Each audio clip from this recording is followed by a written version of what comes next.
What happened to widows the night Vikings seized their village was worse than death. In the amber glow of burning thatch, and the acrid smoke that choked the night air above countless medieval villages, where the screams of the dying mingled with the war cries of Norse raiders, there existed a category of victims whose fate was particularly calculated and cruel. The widows of these communities, women who had already endured the loss of their husbands to war, disease, or accident, found themselves targeted not for quick death alongside their neighbors, but for prolonged ordeals that would transform the darkest night of their village's existence into the beginning of years of systematic torment. These women, who had hoped their advanced age or mourning status might offer protection from the worst Viking depredations, instead discovered that their vulnerability made them prime targets for forms of abuse so methodical and devastating that death would have been a merciful alternative to what awaited them in the hands of their captors. This is the investigation into the systematic targeting and prolonged abuse of widows during Viking village raids, practices that reveal how Norse tactical thinking identified specific demographic groups for particular forms of exploitation that served both immediate military purposes and long-term strategic goals in conquered territories. Through examination of archaeological evidence from raided settlements across Europe, contemporary accounts from monastery chronicles and survivor testimonies, analysis of Viking legal codes governing the treatment of different categories of captives, skeletal remains that document patterns of abuse and survival, and the scattered references preserved in both Norse and European literary sources, we uncover the horrifying truth about why widows faced fates that their communities considered worse than the swift death that claimed their neighbors. Today, we explore the deliberate identification and targeting of widows during Viking raids, examining how their social status and accumulated knowledge made them valuable assets for Norse military and economic planning, the specific forms of abuse and exploitation they endured that differed from the treatment of other female captives, the psychological warfare aspects of their systematic violation, and the long-term consequences for both individual survivors and the communities that witnessed their prolonged suffering. Drawing upon evidence from raided settlements in Ireland, England, France, and Eastern Europe, along with analysis of Norse burial practices, household artifacts, and the architectural modifications made to accommodate long-term captives, we reveal how Viking raiders developed sophisticated systems for identifying and exploiting the particular vulnerabilities of widowed women. The strategic targeting of widows during Viking village raids was based on careful observation of European social structures and the recognition that these women possessed unique combinations of vulnerability and valuable knowledge that made them ideal candidates for prolonged captivity and systematic exploitation. Contemporary chronicles from Irish monasteries describe how Viking scouts would spend days observing target communities before attacks, specifically identifying widows whose homes, resources, and social connections could provide maximum intelligence value, while their isolated status made resistance or rescue unlikely. Archaeological evidence from raided settlements shows patterns of selective destruction that suggest raiders operated under specific instructions about which buildings to preserve for interrogation purposes and which inhabitants to capture rather than kill. The initial identification and capture of widows during village raids involved sophisticated psychological tactics designed to exploit their grief and social isolation, while maximizing the terror impact on surviving community members who were forced to witness the systematic selection of their most vulnerable neighbors for special treatment. The Anglo-Saxon Chronicle records instances where Viking raiders would deliberately force entire communities to watch the capture of local widows, creating spectacles of helplessness that broke civilian morale while demonstrating the raiders' knowledge of local social hierarchies and their intention to target those who seemed most defenseless. The transportation and initial processing of captured widows revealed Viking understanding of their unique value as sources of intelligence about local resources, hidden wealth, family connections, and community defenses that younger captives might not possess due to their accumulated years of observation and participation in village life. Contemporary accounts from Frankish chronicles describe specialized interrogation techniques applied to captured widows that combined physical abuse with psychological manipulation designed to extract detailed information about their community's economic resources, political relationships, and defensive capabilities.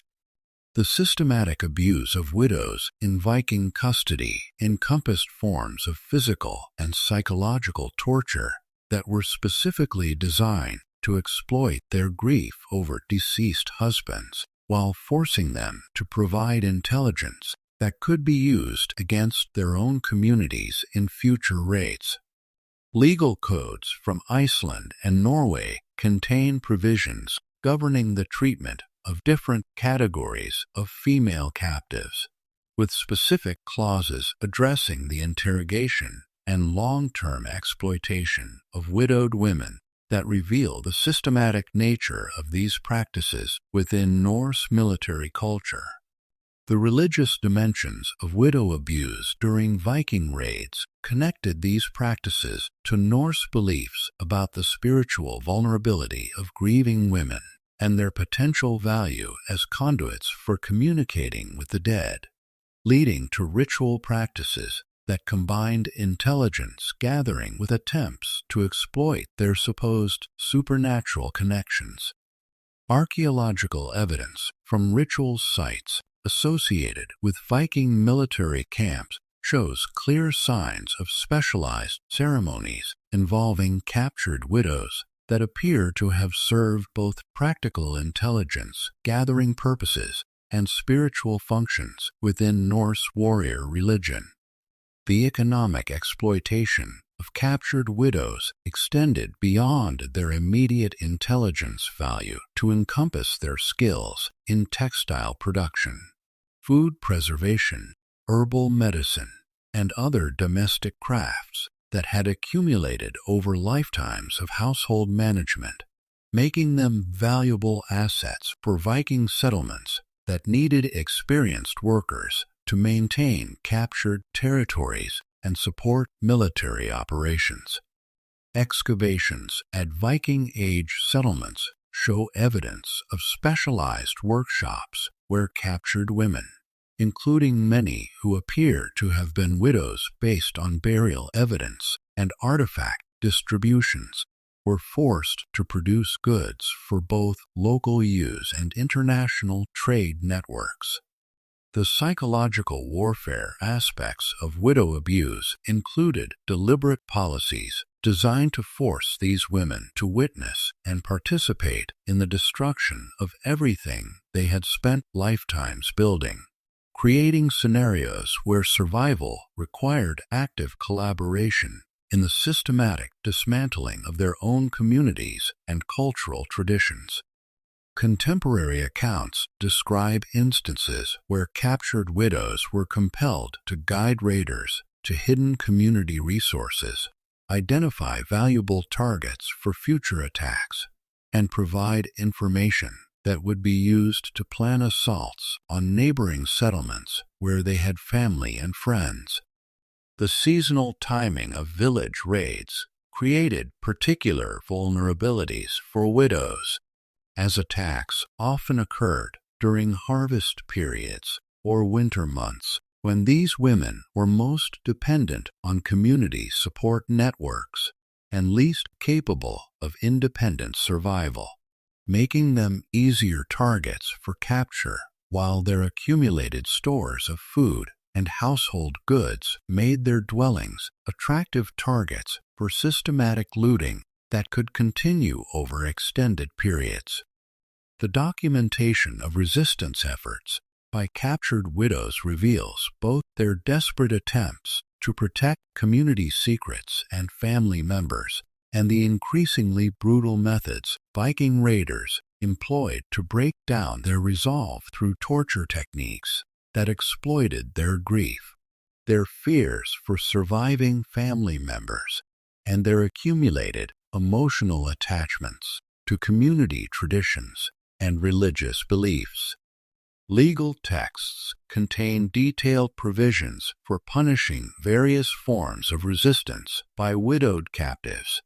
including specific penalties that threatened harm to other community members as leverage to secure cooperation.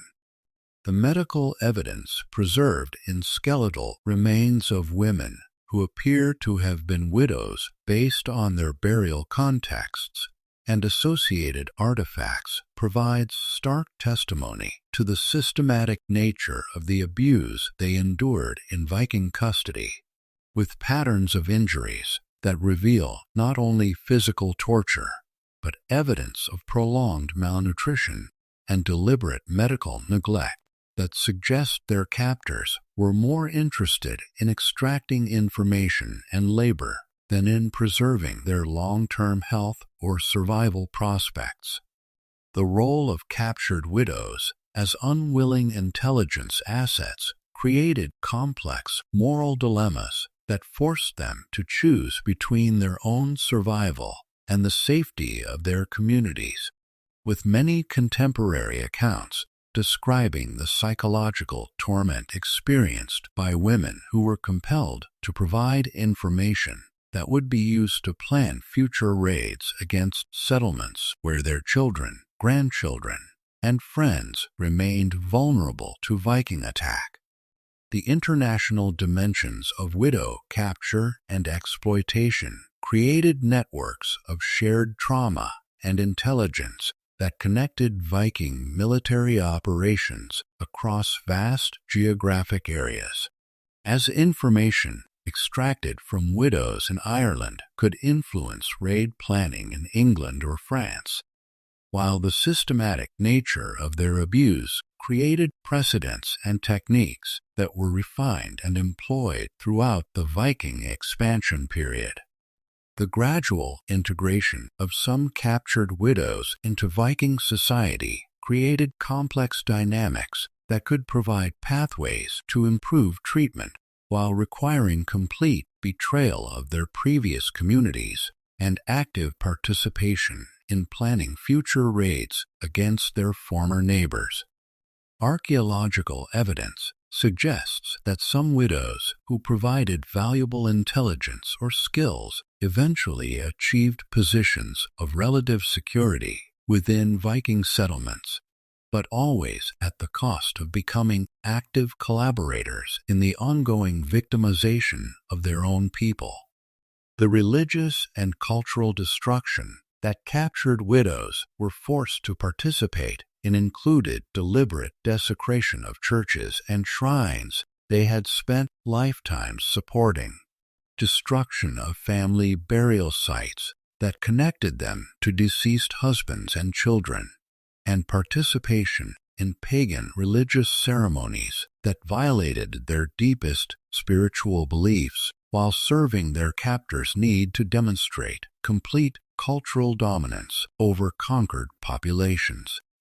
The children and grandchildren of captured widows often became unwilling witnesses to their systematic abuse,